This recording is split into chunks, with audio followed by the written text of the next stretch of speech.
Isang magandang araw sa inyong lahat. Ako po si Alvin Barcelona at kayo ay manonood ng The Feast Light.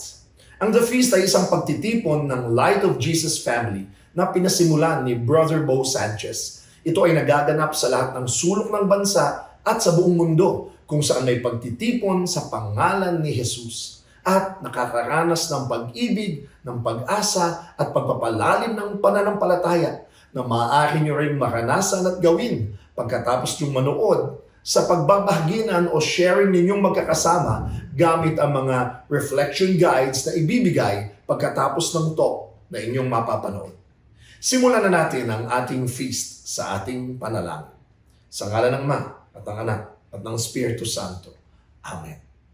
Sa araw na ito, tinatanggap ko ang pag-ibig ng Diyos para sa akin. Sa araw na ito, ako ay nagbubukas sa hindi masukat, walang hanggan at nag-uumapaw na kasaganaan ng Diyos sa buong sangnilikha.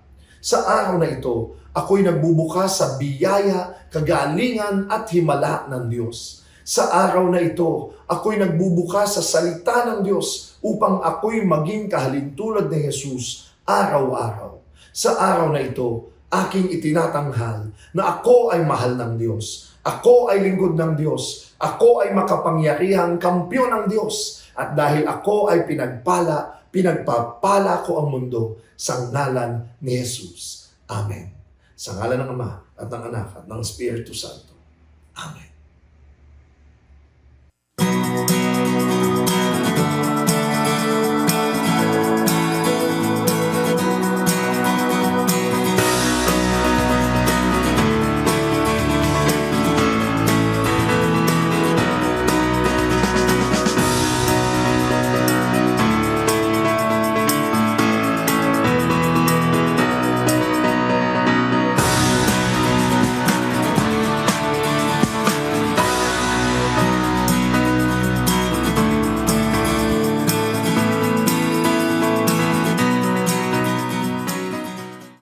Pag-uusapan natin ang pera.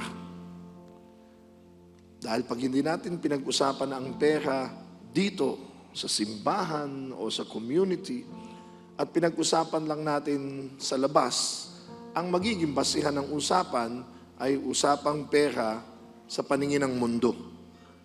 Hindi naman masama. Matututunan pa natin mamaya, mahalaga ang pera. Pero mas magandang pag-usapan ang pera sa konteksto ng espiritualidad, sa sinasabi ng salita ng Diyos tungkol dito.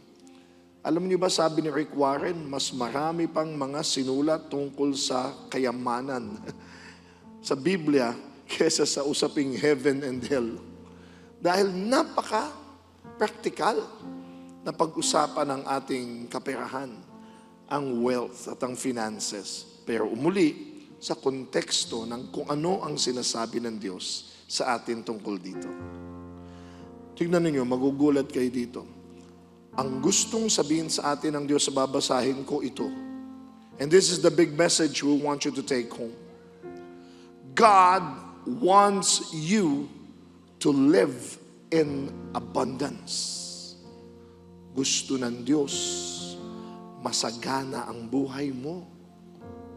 Gusto ng Diyos, mayaman ka. Kaya huwag tayong matakot dyan.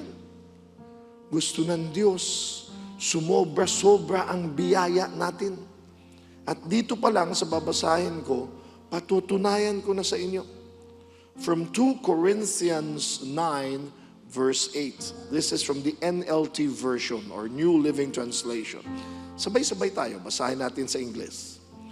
And God will generously provide all you need. Then you will always have everything you need and plenty left over to share with others. Everybody say, generously. Ang Diyos hindi kuripot. Pag nagbigay ang Diyos, siksik, liglig, umaapaw. Tayo lang ang kuripot ang pag-iisip. Tignan nyo, pag tinanong tayo, kamusta ka na? Ang madalas na sagot ng marami, eto, nakakaraos, nakakatawid, buhay pa. Ang liit ng tingin natin, hindi ba? Yung makaraos lang, makatawid lang. Kaya, alam niyong teacher ako, di ba? Pag tinatanong ko mga estudyante ko, ano ang pangarap niyo sa buhay? May mga ilang sumasagot, makakain lang ng 3 beses isang araw, sir, masaya na ako. May sabi ko, ba't nag-aaral ka pa? Kahit di ka mag-aaral, pwede ka na kumain 3 beses ang araw. Mangarap ka naman makapag-merienda man lang. Pero hindi yun eh. Takot ka bang sumagana? Takot ka bang sumobra? Ay, ayoko ng sobra-sobra ang biyaya ko. Tama na yung sapat. Yung mga takot na sumobra ang biyaya, alam nyo kung ano, bakit sila natatakot? Tanong nyo bakit? Takot mamigay. Bakit takot kang sumobra biyaya mo kung alam na alam mo namang pwede mong ipamigay yan? Amen? Ayaw mong daluyan ka ng biyaya ng Diyos? Gusto mo, sa'yo lang? Oo, uulitin ko. God generously, tingnan nyo, nawala na. Binabasa. Generously provide you all you need. Ipagkakaloob niya lahat ng kailangan mo. Kailangan. Sabihin nyo, need. Ayan. Nilinawin ko lang. Iba yung want. Bibigyan na ng Diyos lahat ng gusto ko. Ay ba't wala pa yung hiningi kong tsedeng, di ba? Wala pa yung aking mga magagarang sasakyan. Ay, binawin ko lang, iba po yung need sa want. Okay? Pagkakaloob din ng Diyos yung want mo sa tamang panahon at kung ito'y makakagusto sa'yo, makakaigi sa'yo. Pero sinasabi dito, need. Ibig sabihin, pangangailangan. Okay? Bakit? Hindi lang pangangailangan mo. So, sobrahan pa niya. Gusto ng Diyos, sobra-sobra, umaapaw. Bakit? Ayun o. So, you will have plenty. Sabihin nyo, plenty. To share with others. Dadaluyan ka ng Diyos ng kanyang biyayang umaapaw. Yan ang Diyos natin. A God of abundance. Kaya kung di natin bubuksan ang ating mga isip, ang ating mga puso, ang ating mga kamay, ang ating buhay, sa buhos ng biyaya ng Diyos, at liliitan lang natin ang ating pag-iisip, sayang. Sabihin nyo, sayang. Sayang yung tatanggapin mo para idaloy sa iba. Kaya sa talk na ito, humanda kayo. Saan kayo humanda? Tanong nyo, saan? Napayayamanin pa kayo ng Diyos. Pero bakit uli payayamanin? Para matutong magbigay. Ayan, ha? Kaya dapat malinaw yan. Gusto ni Lord, sumagana ka para sumaganang magbahagi at magbigay. Pagmasdan niyo ang kalikasan, ang isang nangungusap tungkol sa Diyos ay ang kalikasan eh. Tignan niyo, abundance is woven in the fabric of God's design. Mayaman eh. Abundant ang kalikasan. Halimbawa, tignan niyo, pag namunga ang punong mangga, isa lang? Sino nagtanim ng punong mangga tapos isa lang yung tumubo para sa kanya lang, tapos patay na yung puno? Tapos inantay mo ng ilang taon? Pag nagtanim ang mga magsasaka, ilang butil lang palay ang tutubo? 1 kilo lang para pang pamilya lang? Hindi. Laging masagana.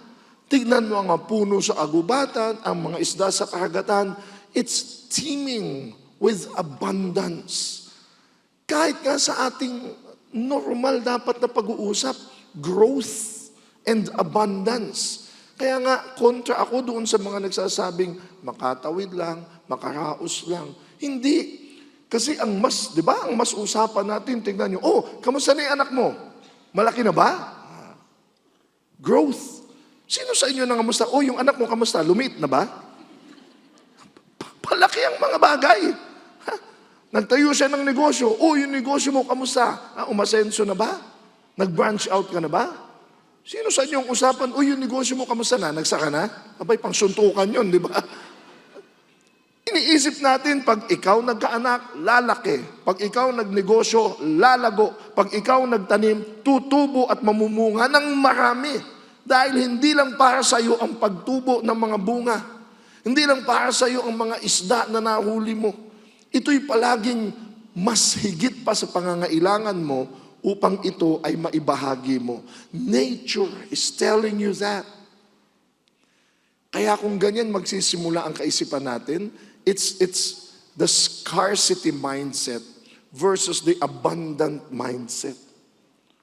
Yung pag-iisip na, eto lang, tama na ito, sapat na. Well, iba din yung masyado ang gahaman. Pero kung ikaw ay gusto mo ng higit pa, kasi nga, ang dami mong tutulungan mga kamag-anak. Gusto mong mag-donate sa simbahan. Gusto mong mag-donate sa orphanage. Gusto mong gumawa ng mga proyekto para makatulong sa... ang dami. Ang daming pwedeng puntahan. Pag binuksan mo ang isip mo ng abundance mindset, doon lalo. Ha? Alam niyo, nung bata ako, pag walang tubig sa amin, ako nagsasalok. Kaya hirap na hirap ako. Kaya gustong gusto ko pag umuulan. Pag umuulan kasi, makakasalok ako. Kaya lang, ang ginagawa ko pag malakas ang ulan, nilalabas ko yung mga balde, tapos inaantay kong mapuno. Kaya lang, ang tagal mapuno. Diba? Ulan lang. Sinabihan ako nung kapitbahay ko, hindi ganyan ang pagpuno pag ulan. Pumunta ka dun sa alulod. Kasi dun daw yung buhos. Tapos, lakihan mo o kaya salin ka ng salin. Abay, nung natutunan ko yun, pag umuulan, ayun, naglalagay ako ng drum ka agad, lalo pag malakas ang ulan. Kasi kung itatapat mo lang dun sa kalye, ulan, naku, hindi mapupuno yan. Kaya pupunta ako dun sa source, yung alulod na talagang buhos dun yung tubig, tapos mayroon akong timba, lagay ako nalagay sa drum, napupuno. What am I saying? Pag bumuhos ang biyaya, siguraduhin mo marami kang pansalo. Kung tabo lang ang dala mo, di ba? Di, makukuha mo, tabo lang. Tapos magreklamo ka, konti lang nakuha ko. Tabo lang ang hawak mo eh. Kuha ka timba, kuha kang drum, tapos punta ka dun sa source. Ang Diyos hindi humihinto magbuhos. Kaya lakihan mo ang iyong pangsalo. At para hindi umapaw ng sa wala lang, kasi pag puno na yung timba, umaapaw, ano tawag mo doon? Tama na, sayang. Kumuha ka ng maraming sasalinan. Gets nyo? Para, ayan, umaapaw, salin mo. Wala ulit, salin mo. Kaya sa biyaya mo, para mas malaki ang matanggap mo, at tuloy-tuloy, matuto kang magsalin. Matuto kang mamahagi. At kita mo, di ka mauubusan. Bigay ka ng bigay, salo ka ng salo. At huwag kang matakot na tumanggap ng biyaya. Tayo kasi mga Pilipino, mahihain. Kain kayo. Hindi, okay na. Busog na kami. Sige. Kumakain na. Ang biyan, hindi tayo pinilit. Saan pinipilit tayo? Pag biyaya, saluhin mo. Tanggapin mo. Sa usapin sa pera, ang una nating ginagawa dyan, dinadalisay natin ang isip natin. We purify our thoughts on money. Ano? Pag-uusapan yung pera sa simbahan, pag-uusapan yung pera sa religious, spiritual gathering. Siya pala, yung mga first-timers po, welcome to the feast. And yes, pinag-uusapan po natin ang mga bagay ditong praktikal. Bakit? Di ba, dapat pag maka-Diyos, hindi dapat mga pera ang pinag-uusapan dyan, dapat mga spiritual na bagay. Nako, maniwala po kayo, ang pera is as spiritual and sacred as sacred things that you can think of. Kasi ito pong tatanong ko sa inyo, ano po ang pera? Masama o mabuti? Ang sagot ko palagi dyan, depende. Depende sa may hawak. Parang apoy. Diba? Ano ang apoy? Masama o mabuti? Kung gagamitin mo yung apoy para sunugin mo yung bahay ng kapitbahay mo, talagang masama. Pero kung gagamitin mo yung apoy, pangluto, di ba? O para mainitan ka pag malamig, mabuti. Money is not bad. Money is neutral. Depende yan sa may hawak. Pag ang may hawak niyan ay gahaman, pag ang hawak niyan ay mapang-api, pag ang hawak niyan ay mapangloko, at yan, magiging masama ang pera. Pero sa kamay ng mga makadiyos, ang pera banal. Alam niyo, huli ko na lang kikwento sa inyo para pumasok na si Brother Tony sa ating main talk. Noong bago akong preacher, ayan din ang isip ko. Huwag pag-uusapan ng pera. Marumi ang pera. Makasalanan. Kaya gusto ko mahirap lang ako. Kasi pag mas mahirap ka, mas banal ka. Lalo na kung pare-pareho damit mo, tapos maganda pa nga, gulo-gulo buhok mo, tapos baka hindi ka maligo, mga ganun. Pati pambili ng sabon, wala ka. Bakit? Banal ako. Grabe, banal. Kaya lang ito problema sa akin. Nung naging preacher ako, nilalapitan na rin ako ng hinga ng tulong ng mga tao. Brother Alvin, pagdasal mo ako. Anong pagdadasal natin sa'yo, sister? Yung anak ko, mag-e-enroll na. Wala kaming pera. Hindi na siya makakapag-aral. Ganun ba? Magkano ang pang-enroll niya?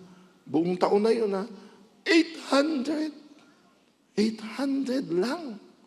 Hindi na makakapag-enroll. Gustong-gusto ko siyang bigyan. Pero hindi ko mabigyan. Ni 100, wala ako eh. Pambili nga ng sabon, wala ako eh. Kaya anong gagawin ko? Pagdadasal kita. In Jesus' name. Makikita mo ang paraan para ka magkaroon ng pang-tuition sa anak mo. Matutuloy ang pag-aaral ng anak mo. In Jesus' name, hanapin mo na ang tutulong sa iyo. Amen. Humayo ka na, hanapin mo. Ayaw umalis. Brother Alvin, parang nakita ko na po kung sino tutulong sa akin. Nagdudugo nga ang puso ko dahil wala akong mabibigay eh. Hindi masama magdasal, dapat pagdasal. Pero talagang hanggang dun lang ako eh. Kaya sinabi ko sa sarili ko, Lord, gusto kong tumulong, lalo na yung mga nangangailangan. Lord, turuan mo nga ako paano magkapera. So natutunan ko. Tayo ako ng mga pagkakitaan, na-monetize ko yung aking mga talents. Kumakanta ako, alam nyo, may mga concert ako na binabayaran na ako. Nagsasalita ako, iniimbita na ako ng mga kumpanya mula SM, Jollibee, Benson, Converge, binabayaran ako. Kaya ngayon, nagkapera ako. Natuto akong tumagap sa kaliwa para may mabigay ako sa kanan. Kaya ngayon, pag may Brother Alvin, wala akong pantuition. Pagdadasal natin, in Jesus' name, masusulbo ang problema mo, ipadadala niya sa iyo ang makakatulong sa iyo. Amen? Amen.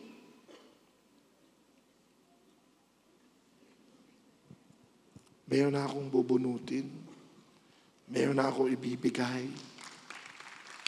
Ito, i-enroll mo na anak mo. At lalo niyang ramdamang, Amen! Buhay nga ang Diyos! Totoo! Totoo! Pagdasal mo, may naibigay ka. Uulitin ko po sa mga tunay na nangangailangan. Kasi baka pumila kayo mamaya paglabas ko. Ha? Hindi po. Ha? Ito pa ang goal natin. Ha? Ito ang goal natin. Mahalin at tulungan ang mga mahihirap. Amen? Pero para magawa mo yan, sana wag kang maging mahirap. Kasi kung mahirap ka, ang hirap tumulong sa mahirap. Hindi ko sinasabing hindi ka makakatulong ka kahit mahirap ka, pero mas makakatulong ka kung tatanggapin mo yung mas higit na biyaya. Amen? May preferential option tayo for the poor. We want to help the poor. Pero magtrabaho ka para hindi ka poor. Para makatulong ka sa iba. Amen? Mas marami pa po tayong matututunan at matutulungan pag nakinig tayong mas maigi kay Brother Tony Valenzuela. Palakpakan po natin siya.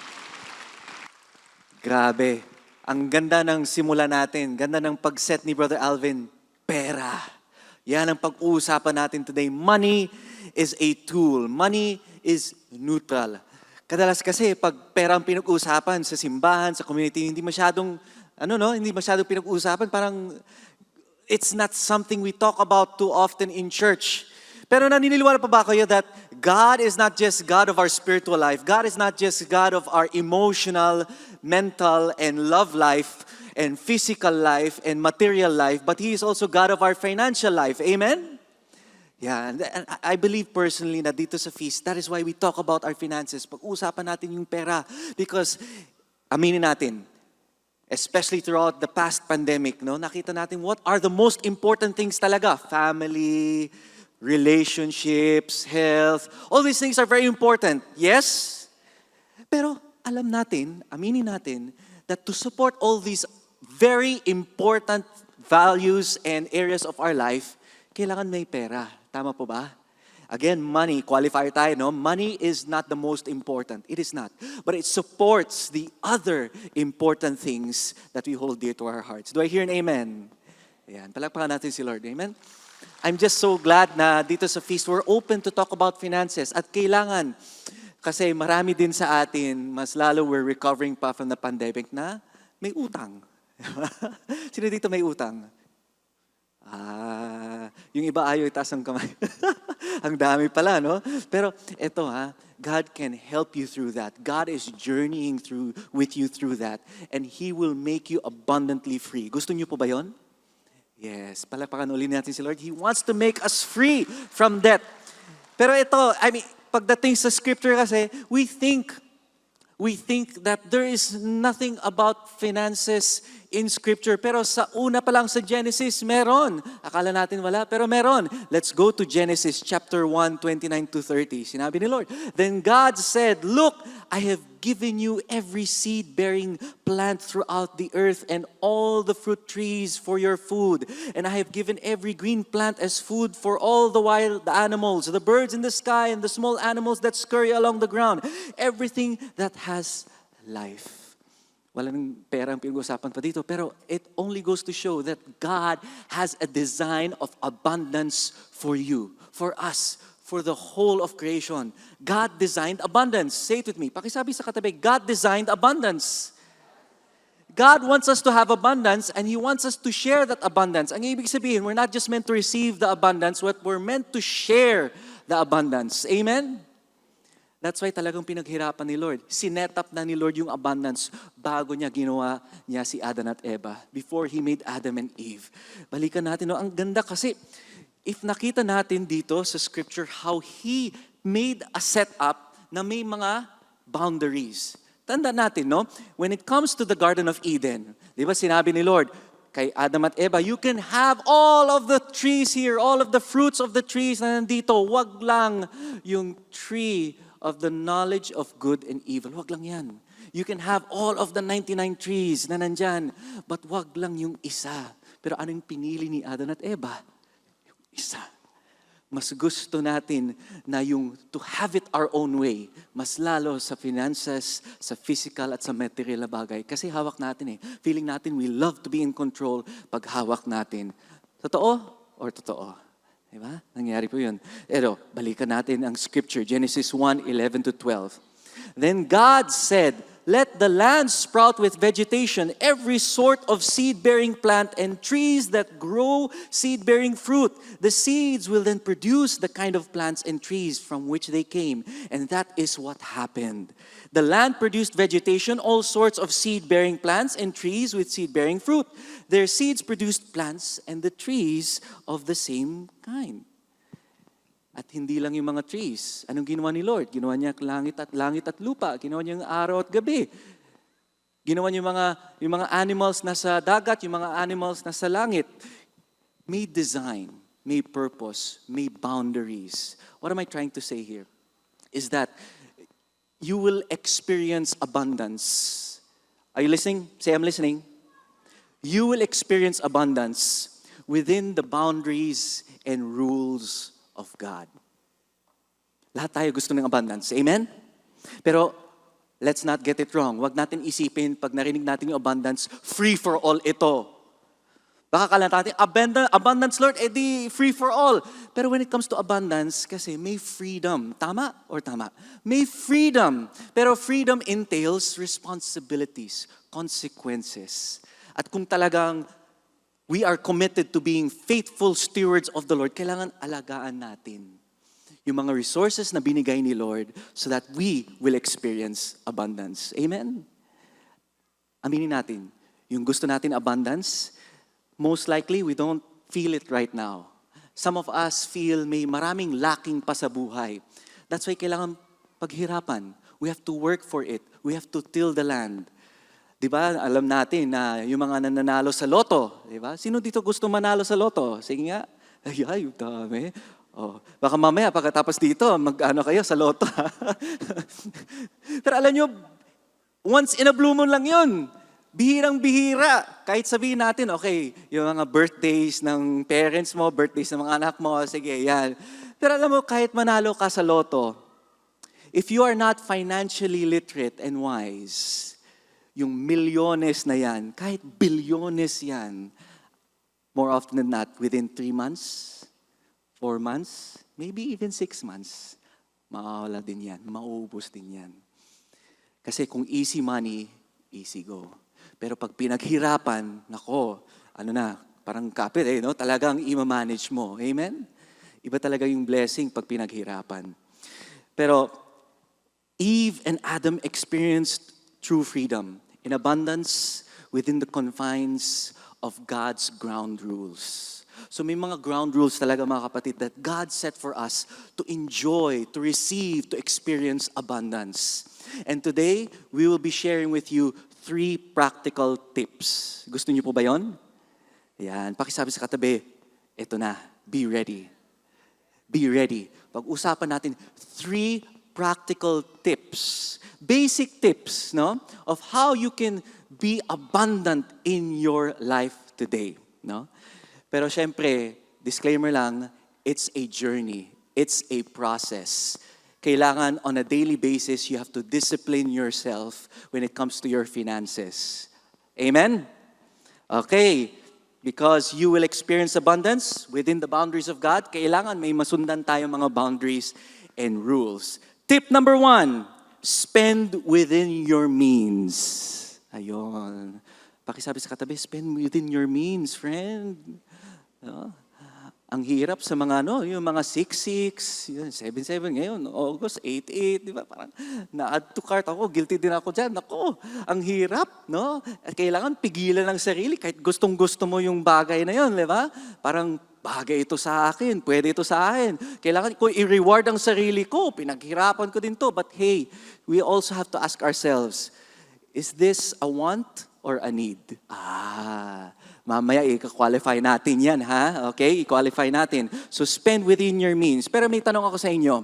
Sino dito gagastos? Sino dito gagastos ng 30,000 pesos? 30,000 pesos para sa isang bagay na 10,000 pesos lamang. Meron po ba? May gagastos po ba ng 30,000 pesos para sa isang bagay na 10,000? Meron? Wala? Wala? Sure kayo? Pero alam nyo, maybe for those who are familiar sa mga credit cards, sa mga loans, ayun, experience na ako doon, guilty din ako. So I'm also preaching to myself here. Alam nyo, di natin nakikita or may mga interest pag nag-credit card tayo, di ba? Okay, gastos, credit card, na-swipe. Pero ang pambayad natin sa credit card na yan, monthly basis, ang lumalabas, 3 times the amount that we bought this gadget, this item, this luxury travel for. Triple. Tama or tama? Ay, naku, di ba? Okay. Yan, that's the reality, no? Kailangan natin mag-real talk tayo ngayon. Pagdating sa finances, I'm also speaking to myself here. And I'm sure maraming nagsasabi na, grabe, Brother Tony, lugi pala ako. Pero, ito, that's one of the reasons why marami sa atin that are in bad debt. Say it with me, bad debt. It's because we mismanage our funds. We mismanage our finances. Because we fail to acknowledge to live within the limits and boundaries of our means. Ang tendency kasi natin, ay, kaya ko yung bayaran by the month. Siguro pwede naman. Pero at the end, yung dagdag mo sa interest, baka pwedeng to pang-tithe. Pwedeng mga bless ng yung mga family members who are asking for support and help. Pwedeng pangtulong sa Mercy Ministries. Diba? Ay, lahat tayo guilty dyan. Kasi when it comes to, eto ha, I'll also give you a wake-up call. Alam niyo yung pera, yung mga finances, it's not a bad thing talaga. Pero finances and money magnifies what's already in your heart. Kung anong laman ng puso mo, kung anong desires ng puso mo, once you receive that funds, that's why importante, you identify kung ano yung value system mo. What's my value system? What's the important things in my life na pagpasok ng pera, pagpasok ng blessing, eto na, chuk. Para hindi ka gagastos ng sobra-sobra. Okay? Again, we'll qualify this later on, because definitely God invented us. He created us to be co-creators and stewards over creation. At kasama dyan ang finances. Kasama dyan ang pera. Kasi as Brother Alvin mentioned earlier, money is a tool. Pakisabi uli sa katabi, money is a tool. Money is a tool. Okay? That's why the simple boundary of living within one's means must not be neglected. Pag neglect yon, mahirap na po na. No? That's why pakisabi sa katabi uli, friend, mamaya ilibre mo ako ng kape, ha? Pwede, may libreng kape sa labas, sa lobby. Libre. Kala nyo sa may libreng kape sa labas. May pandesal pa. Pwede. Di ba? Libre po yan. Again, we'd like to thank our sponsors for the coffee ministry. No? Palakpakan natin ang mga sponsors who are always supporting our coffee and pandesal ministry every Sunday. Grabe. So that's what we mean by abundance, na kayang ibigay na without counting the cost. Gusto nyo po ba yun? Ayon, eto na. Let's go first to Luke 16:10-11. Sinabi ni Lord, if you are faithful in little things, you will be faithful in large ones. But if you are dishonest in little things, you won't be honest with your greater responsibilities. Responsibilities, freedom, abundance. Di ba? And if you are untrustworthy about worldly wealth, who will trust you with the true riches of heaven? Put your hand over your chest and say to yourself, I will be faithful in little things. Ayan, okay.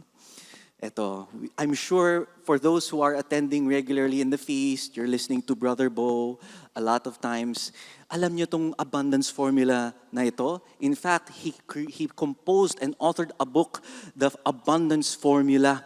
And with the 100% that you earn on a monthly basis tuwing quincenas, di ba? 15, 30, when it comes in, kailangan i-allocate yan. Kailangan anong budget na yan. And I'm sure some of you or all of you are already familiar with this, but it's good to have a refresher, no? Yung 10, 20, 70% rule. Are you ready? Okay, here we go. Yung 10, first of all, 10%, unahin natin si Lord. Ang tendency kasi natin, pag natanggap natin, inisip na, ito, pang ganito, pang travel, okay, pang gastos ganito, ito yung want. Paano si Lord? Kala ko si Lord ang center ng ating finances. Kaagad, 10%, tabi kaagad. Lord, sa'yo na to. Sacred yan. Tithe ko yan. Itabi mo. Even if when you feel, Lord, alam ko, maintindihan mo eh. Kailangan ko ng ganito. And alam nyo, the Lord will not force us naman. Pero iba talaga when you allow the Lord to move through your decisions and your commitment for Him in your finances. Mababless ka, promise. So 10% is for the Lord. Pakiulit sa katabi, 10% para kay Lord na yon. Yan ang tinuturan natin, di ba? Ang hirap lang sa simbahan minsan, di ba? Mas sa mga parokya, yung mga marinig mo lang sa sa basket, ching! Parang 10% po ba yun? Parang kung anong mapulot lang sa wallet no? Parang hindi masyado natin pinag-isipan, but iba talaga when you give the cream of your crop para sa Kanya muna. Amen? Kasi ang mentality dyan ay si Lord muna. So when problems come, when struggles come, mas lalo sa finances, Lord, di ba, I'm helping you. I'm supporting you. And I'm telling you, He will not fail to provide for your needs. Naniniwala po ba kayo doon? Oh my gosh, totoo po yun. That's why the next 20% of our abundance formula, ito na, savings and investments. Yan. So savings ha, kasama dito ang retirement fund. Kasama dito ang insurance. That I used to be a financial advisor, no? So alam ko 'yan yung variable unit linked ng mga products ng insurance. And kami ni Mrs. parehas kami, may dalawang kaming insurances that we hinuhulugan. We're not saying binabayaran kasi babalik din 'yan eh. So investments, insurances, yung 20% na 'yan itabi. And you have to be committed. Kung kaya, may mga envelopes kayo eh. There are some people that I know, talagang they put envelopes. Pero kami ni Mrs. sa mga bank accounts na, okay, itong account na to, dito, ito, ganun, savings, ito, pangbayad sa, panghulog sa investment, sa insurance. Yan, and pang-retirement. Huwag niyong hintayin na aabot ka sa seasoned years mo para isipin ang retirement fund mo. Saan ba dito mga youth, mga singles, itaas ang kamay, iwagayway. Ayun ha, don't wait till you get older in life to think about your retirement fund. As early as now, isipin nyo na, retirement fund. Kailangan yan. We have one of our mercy ministries, Anawim. Nandun yung mga abandoned lolos at lolas natin that we support through your giving. And praise God for that. Pero may mga kwento and I hear a lot of stories. May mga lolo at lola na they earned so well in there. Yung malakas talaga sila, yung talagang may career, may profession. They earned so much. Pero dahil hindi sila nag-ipon for their retirement fund, they ended up on the streets.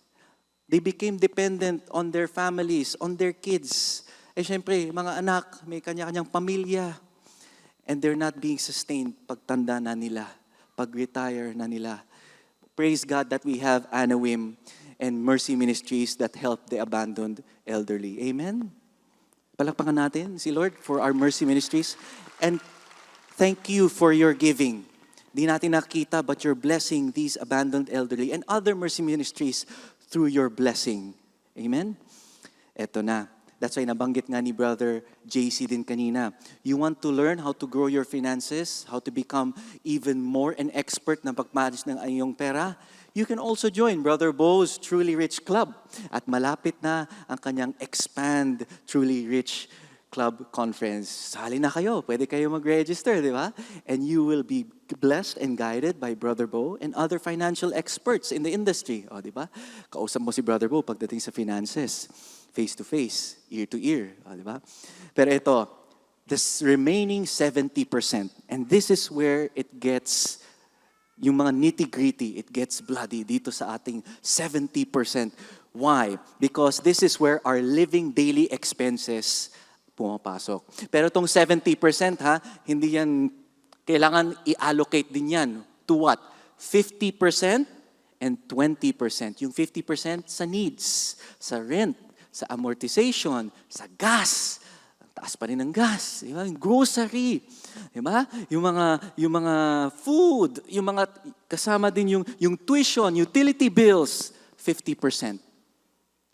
Yung 20% sa wants. Ayun ha. Hi. Hello. Pakisabi uli sa katabi, baka hindi pa convinced. Friend, 20% lang yung wants. 20%. Diba? Sa totoo lang, we also ask ourselves, mali ba ito, Brother Tony, na bumili ako ng branded bag?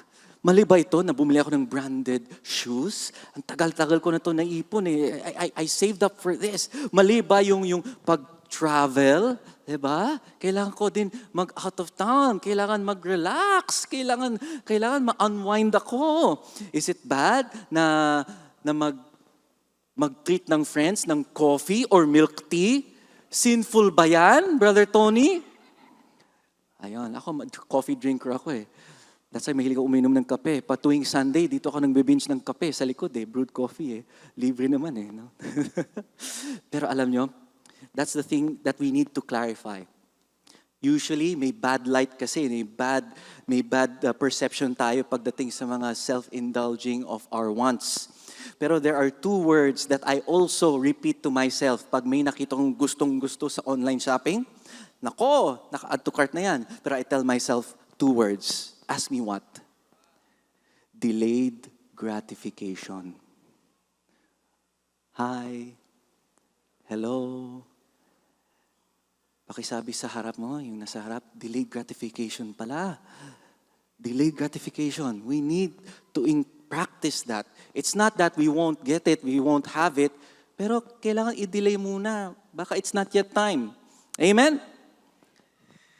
Ito, the question is it bad? Is it sinful?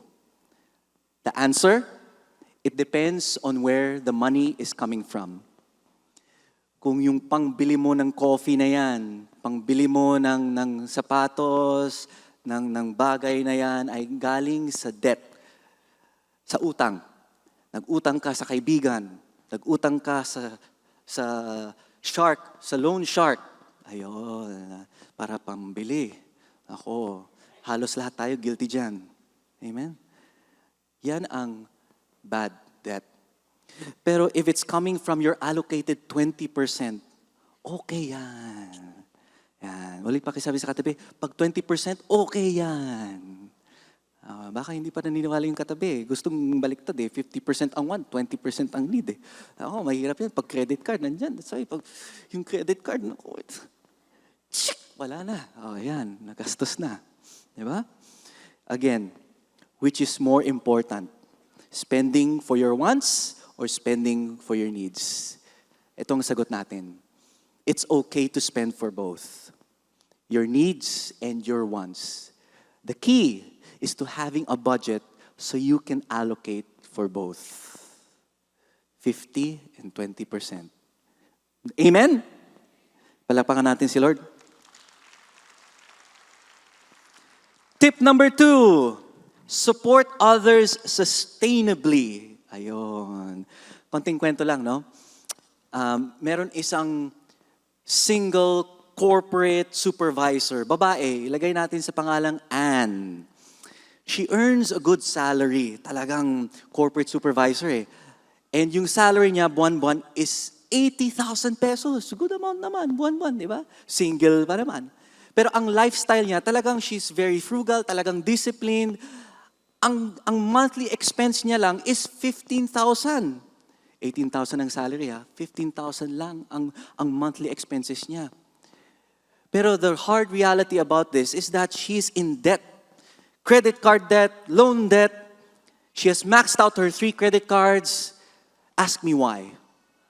Kasi may sinustain siyang magulang, parents, di ba? May mga groceries, meds, hospital bills, check-ups. Now, si Anne ay isang bunso. Bunso siya out of 3 siblings. At bumagsak na sa kanyang responsibility ng pagiging breadwinner kasi yung kuya at ate niya, pamilyado niya. Pamilyado na, so may responsibility sa family. Paano kaya? She is debt in credit card. But there's a chance, if she doesn't remedy sa sitwasyon niya, pagtanda niya, nako, she will be dependent on others in her older age. Pero ito let's qualify and verify. Okay? Going back to Scripture. 1 Timothy 5:8. But if anyone does not provide for his own, especially for those of his household, he has denied the faith and is worse than an unbeliever.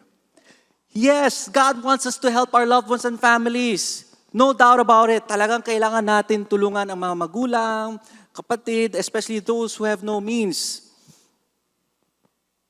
But again, we have to understand that we cannot give what we do not have. Ang hirap na you're being blessed. Tama. Pero umabot ka sa point na kapos ka na. How can you sustain yourself in the long run? Kahit sabihin natin, single ka. Yung pag-retire mo. There is a sustainability in God's design. Di ba ang mga fruits? Ulit, balikan natin yung Genesis. Yung mga prutas. Di ba? Saan galing yung prutas? Sa puno. Yung puno, saan galing? Sa seed. Sa butil. Pero sa loob ng prutas, meron ding seed. Oh, self-sustaining yan. It has to be in a circle. Konting practical advice, ha? I'm sure meron sa ating mga kamag-anak, relatives, friends, who come to us, ask for financial help and need. Tama? Lahat tayo meron yan. But then again, you have to go back to your commitment sa iyong budget plan. That's why sometimes, kailangan mag-set aside ng mga disposable funds na pwede mong imigay. You can give away without asking it back. Example lang, may lumapit sa inyo, humingi ng 20,000 pesos, friend. Nako, nalugi ako, na-scam ako. Paano yan? Ikaw ang pwede kong lang lapitan. May friend akong ganun, pre-pandemic, kabatch ko siya nung college. And I love this friend so much. Sinuportan ko siya when we were having our thesis. That's why nung lumapit siya sa akin, pre-pandemic, asking for financial help dahil pamilyado siya. And ako, wala pa kaming kids ni misis, no? So sabi ko, sige, may extra funds naman that I can give. Okay, nagbigay ako. He needs it kasi siya ang sole breadwinner. Yung misis niya that time, buntis. So hindi pwede mag-work. Yung work niya, parang minimum wage lang. Sabi ko, sige, bale, bihira tayo magkita. I'll give you this amount. Okay, edi alam ko, I can let that go. I'm not expecting it in return. Sabi ko, bro, okay lang. Don't think about it. Don't worry about it. Don't burden yourself. Blessing yan. Ibigay ko sa'yo. Okay. Pero after the pandemic, even during the pandemic, bumabalik pa rin sa akin. Ako, nasanay na. Now, I'm not saying na I won't give. Pero bro, I'm trying to help him as well. Kailangan kong kakusapin. Bro, baka is there a chance? Kamusta naman yung misis mo? Kamusta ang family? Okay na ba? Baka pwedeng, since pandemic, marami mga work from home na opportunities. Baka possible, pwedeng mag-business kayong mag-asawa, no? And then I learned recently na kahit minimum wage, nagpa-renovate yata ng bahay. Nako, naghiram siya sa kamag-anak, sa biyanan yata. Ayun, tuloy, may utang na sa biyanan. Ngayon, bumabalik uli siya sa akin. Hinahabol kasi siya ng biyanan niya. Oh, hirap yung ganun, no? Ito, if you want to adapt to your increasing needs, you also have to increase your means of receiving income. Amen? No, but of course, it's a whole cycle of the economy din, ang hirap. But then, when someone approaches you for a certain amount, kagaya ng 20K, kailangan kausapin, okay, itong kaya ko lang, 2,000. Ayan, pangtulong lang. Don't worry about it. Don't come back. Don't be burdened about it. Sa'yo na yan. Okay? Yeah. And then let the rest be up to God. Palakpakan natin si Lord. Amen. Yeah. Kasi ang commitment mo ay, of course, your friend is your friend. Pero there's a higher commitment. Amen? At yan ang sa family mo. Ikaw. And the same applies to your finances. We cannot give out fruit that we have not yet grown and harvested. But the abundance will happen. That's why kailangan alagaan. Give it time. Give it your energy, your effort. And you'll realize the fruit of God's abundance in your life is not only meant for you. It's also meant for others in your life. Amen? Our third practical tip. Seek help when needed.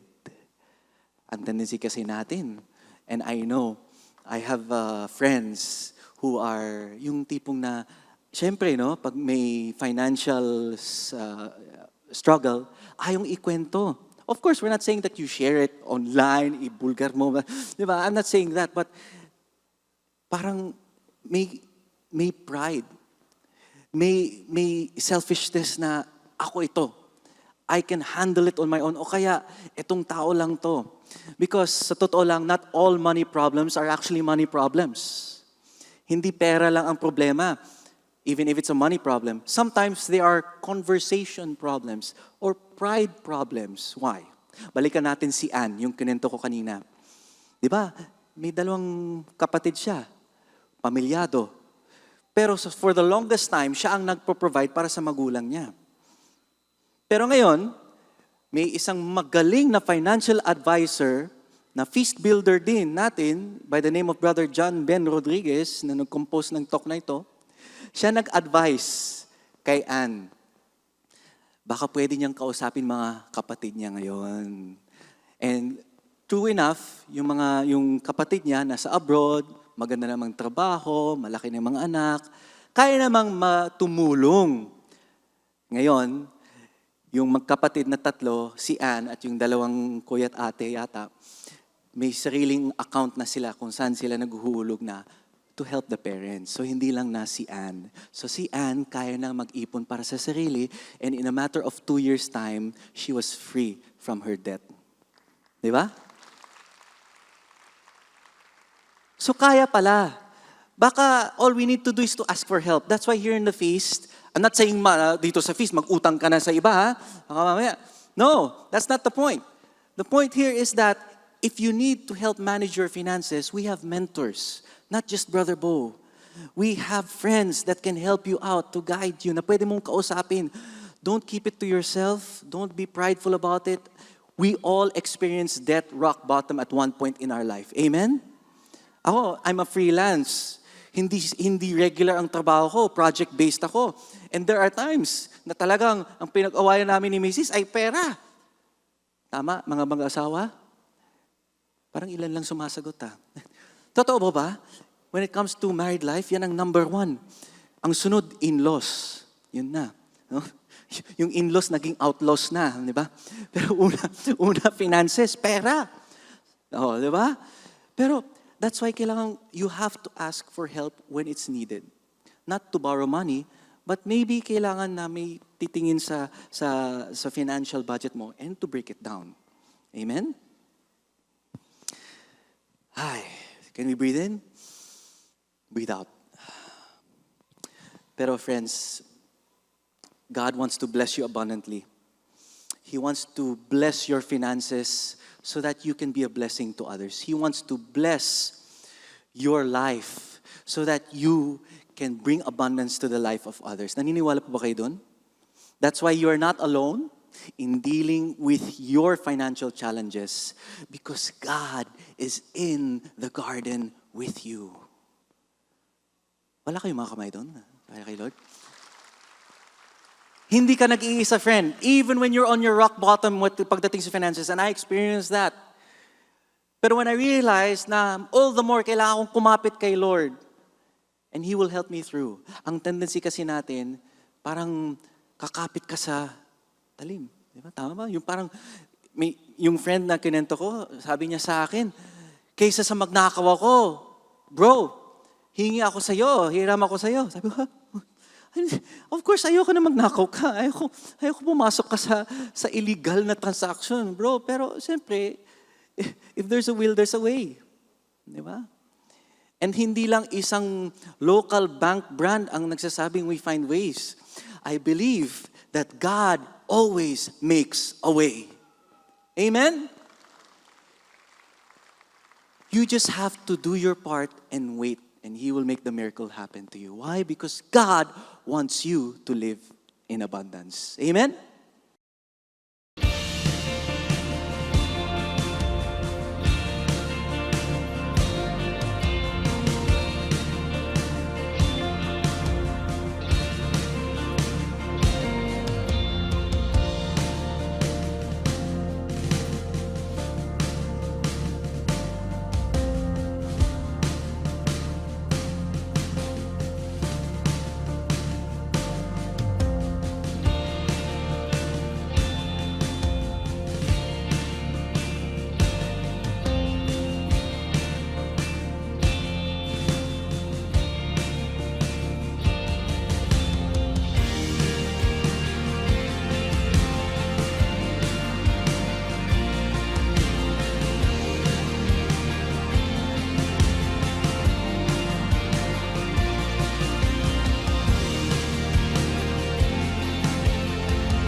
Father in heaven, we thank you. We know that we can never outdo you in your generosity.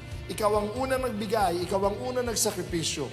At ngayon, tumutugon din kami sa sakripisyo na magbigay ng aming parte ng aming kinita, parte ng aming biyaya. Binabalik namin sa iyo ang galing sa iyo at alam namin ito'y babalik sa amin ng siksik, liglig at umaapaw sa maraming paraan. Kagalakan, kagalingan at ang ligaya na kami ay nakatulong sa iba. So we give with smiles on our faces and joy in our hearts. We give to the Lord in Jesus' name. Amen.